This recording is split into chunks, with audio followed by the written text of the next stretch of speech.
So இந்த வீடியோவில் நம்ம கேபிக்கும் கேசிக்கும் என்ன ரிலேஷன்ஷிப்ன்றது வந்து பார்க்க போகிறோம். ஓகே, ஸோ இந்த கொஸ்டின் வந்து பார்த்தீங்கன்னா கேபி வேல்யூ கிவன். ஓகே, அந்த கேபி வேல்யூ வந்து அவங்க கொடுத்துருக்காங்க. அதுலேருந்து நம்ம என்னென்னா கேசி வேல்யூ வந்து நம்ம வந்து கண்டுபிடிக்கணும். அப்போ first what is the relationship between the KP and KC?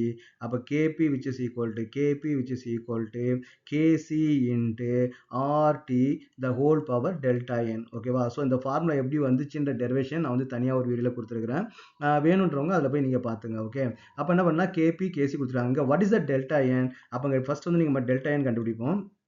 Delta என்றது என்ன பார்த்தீங்கன்னா number of gas molecule in product side minus number of gas molecule in the reactant side. அப்போ அங்கே ப்ராடக்ட் சைடில் எத்தனை கேஸ் மாலிக்யூல் வந்து இருக்குது?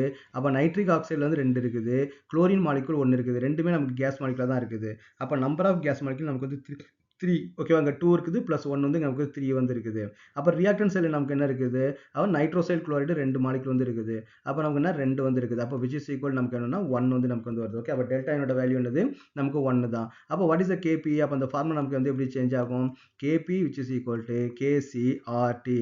அப்போ டெல்டா என் வந்து 1 இருந்தால் நமக்கு என்ன வரும்? வெறும் ஆர்டி மட்டும் தான் வரும் இல்லையா? அப்போ what is the KP value? KP value which is equal to 1.8 into 10 to the power of minus 2 which is equal to KC தான் நம்ம வந்து கண்டுபிடிக்க போகிறோம்.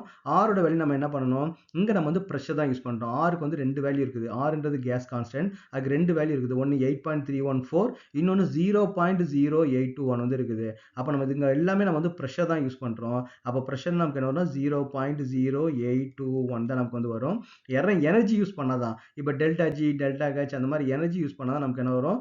8.314 வந்து நமக்கு வந்து வரும். ஓகே, அப்போ அங்கே ப்ரெஷருக்கு 0.0821 தான் வரணும். டெம்பரேச்சர் வந்து எவ்வளோ டெம்பரேச்சர் வந்து கொடுத்துருக்காங்க? 500 கெல்வின் வந்து கொடுத்துருக்காங்க. அப்போ 500 கெல்வின். அப்போ what is the KC value? KC value which is equal to என்ன வரும்? 1.8 into 10 to the power of minus 2 divided by 0.0821 into 500. அப்போ இதுக்கு நமக்கு வந்து என்ன, இதை சால்வ் பண்ண நமக்கு வந்து என்ன வேல்யூ வருது?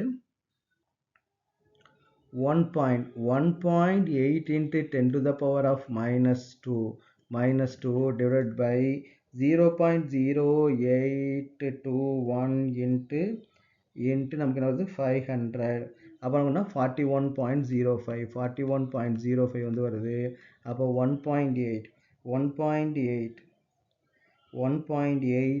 divided by 41.05 போட்டால் நமக்கு என்ன வருதுன்னு பார்த்தீங்கன்னா 4.38 போட்டுக்கலாமா?